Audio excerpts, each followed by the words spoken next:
బ్రహ్మరూపమైన ఆ ఆకాశం నుంచే రకరకాలైన ఆకారాలు దర్శనమిస్తాయి.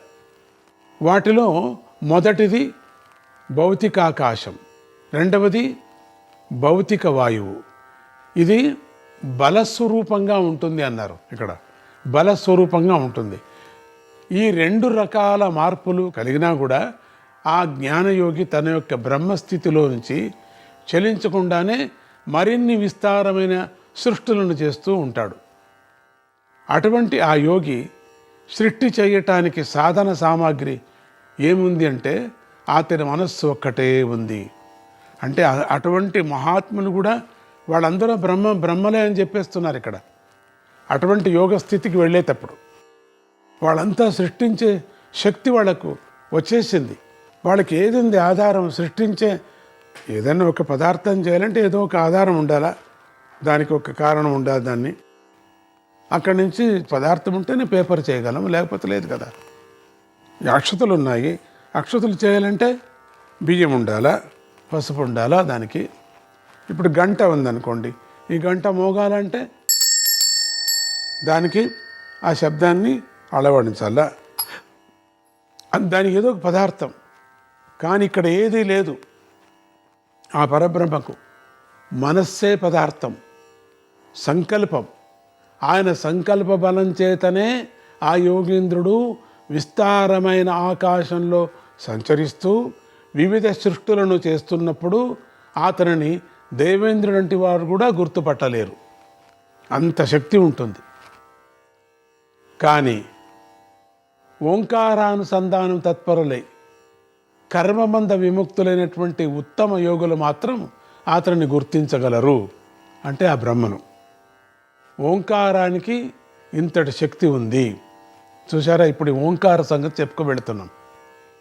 విశుద్ధమైన మనస్సు గల పరబ్రహ్మ సాధకులు ఈ ఓంకారాన్ని గురించి మాత్రమే ఆలోచించాలి.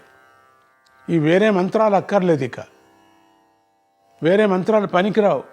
వేరే మంత్రాలంతా ఈ ప్రపంచానికి మాత్రం అంతే. ఏదైనా కోరికలుంటే ఆ మంత్రం, ఈ మంత్రం అంతే. ఈ ఆరోగ్యానికి ఆ మంత్రము, ఈ యొక్క ప్రయాణానికి ఈ మంత్రము, ఈ కోరికకి ఈ మంత్రము అని ఉంటాయి. ఇది అక్కర్లేదు. పరబ్రహ్మతత్వాన్ని పొందాలా, మోక్షప్రాప్తికి వెళ్ళిపోవాలా అనే వాళ్లకు ఓంకారమే అత్యద్భుతమైనటువంటి మంత్రం. ఎందుకంటే ఈ ప్రణవానికి నిజమైన అర్థం పరమాత్మే. ఆ పరమాత్మయే సర్వజీవుల్లోనూ అంతర్యామిగా ఉండి వారిని నడిపిస్తూ ఉంటాడు. ఈ ఓంకారం నుంచే అకారాది క్షకారాంతమైన వర్ణాలన్నీ జన్మించాయి.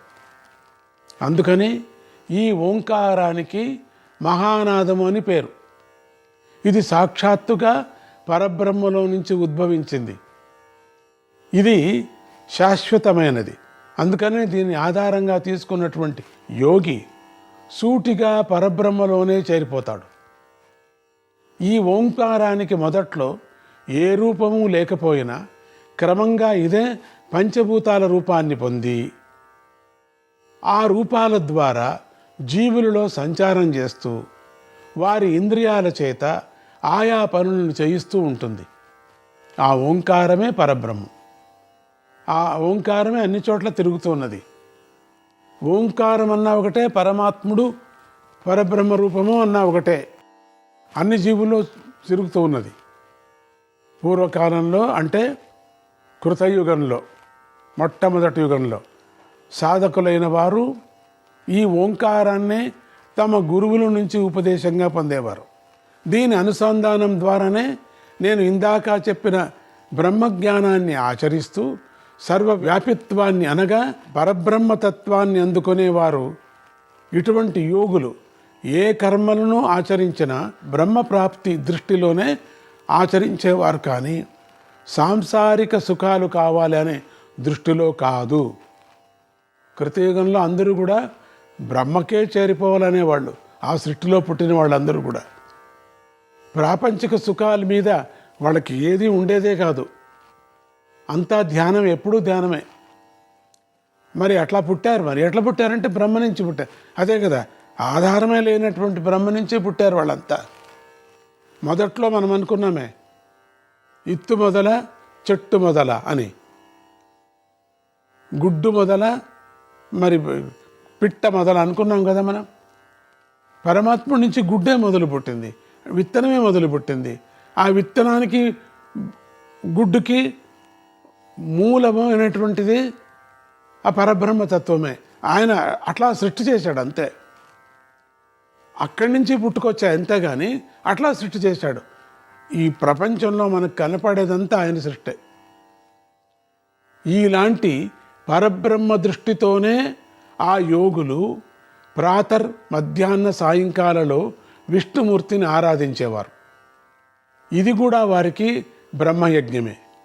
ఇలాంటి వారు సాక్షాత్తుగా బ్రహ్మస్వరూపులుగానే ఉండేవారు. ఎందుకంటే పరబ్రహ్మను గురించి సమగ్రంగా తెలిసిన యోగి స్వయంగా పరబ్రహ్మే అయిపోతాడని సాక్షాత్తుగా వేదమే చెప్పింది కదా. బ్రహ్మవిత్ బ్రహ్మైవ భవతి, బ్రహ్మవిత్ బ్రహ్మైవ భవతి అని. ఈ పరబ్రహ్మ రసాత్మకం. రసం అంటే ఆనందం.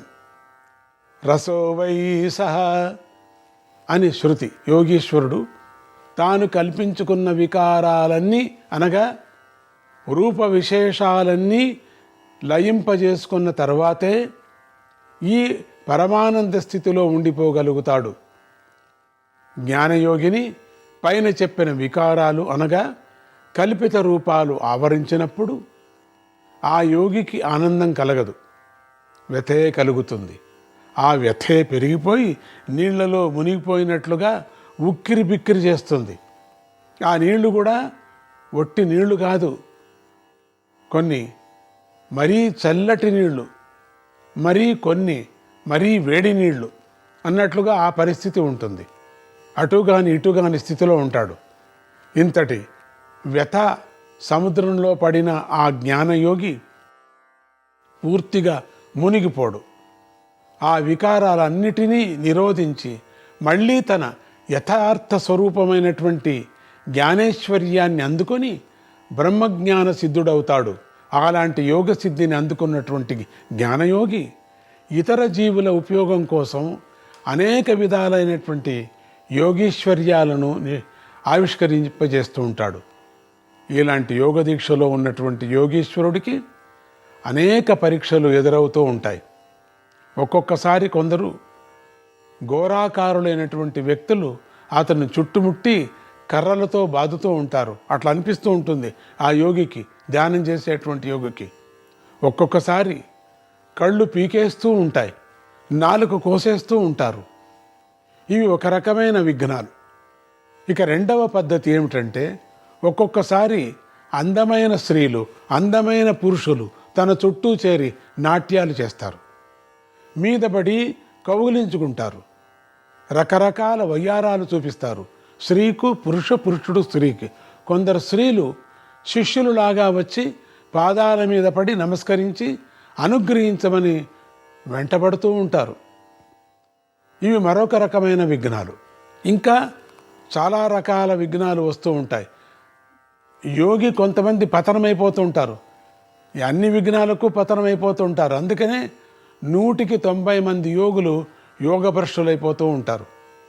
వీటన్నిటి జయించినప్పుడే, ఇవన్నీ జయించాల యోగి. ఆ యోగి యోగసిద్ధుడవుతాడు. అటువంటి యోగి తేజస్వరూపుడై ఆకాశంలో సూర్యచంద్రులాగా ప్రకాశిస్తాడు. కాలచక్రాన్ని, ధ్రువ నక్షత్రాన్ని కూడా దాటిపోయి సంచరించగలుగుతాడు అటువంటి యోగి. ఇలాంటి స్థితిలో కూడా యోగభ్రష్టత లభించే అవకాశం ఉంది. మళ్ళీ అలాంటి యోగభ్రష్టత్వానికి ప్రధాన కారణం ఆ యోగిలో సాంసారిక విషయాశక్తి మొలకెత్తడమే. ఉన్నట్టుండి మొలకెత్తిపోతుంది. అలా యోగభ్రష్టుడైన యోగి మళ్ళీ సాధన చేయటం ప్రారంభిస్తే మళ్ళీ అతడికి ఇదివరకు చెప్పిన వాటికన్నా ఘోరమైన పరీక్షలు ఎదురవుతాయి. వాటన్నిటినీ జయిస్తే ఆ యోగి మళ్ళీ జ్ఞానయోగ సిద్ధుడవుతాడు. అటువంటి యోగి మానవత్వాన్ని దాటి దివ్యత్వాన్ని పొందుతాడు. అలాంటి యోగి తన దేహాన్ని వదిలిపెడితే విదేహముక్తుడై పరమాత్మలో కలిసిపోతాడు. జనమేజయ, బ్రహ్మ యుగాన్ని గురించి అనగా జ్ఞానయోగి యుగాన్ని గురించి నువ్వు ప్రస్తాపించావు కనుక ముందుగా ఆ జ్ఞాన యోగాన్ని గురించి నేను కొంత వివరించాను. ఇక బ్రహ్మదేవుడు ఆ జ్ఞాన విధానం ద్వారా చేసిన మానసిక సృష్టి విధానాన్ని చెప్పవలసి ఉంది. దీనినే జ్ఞానయోగ యుగ సృష్టి అంటారు. ఇక దాన్ని గురించి సంగ్రహంగా చెప్తాను.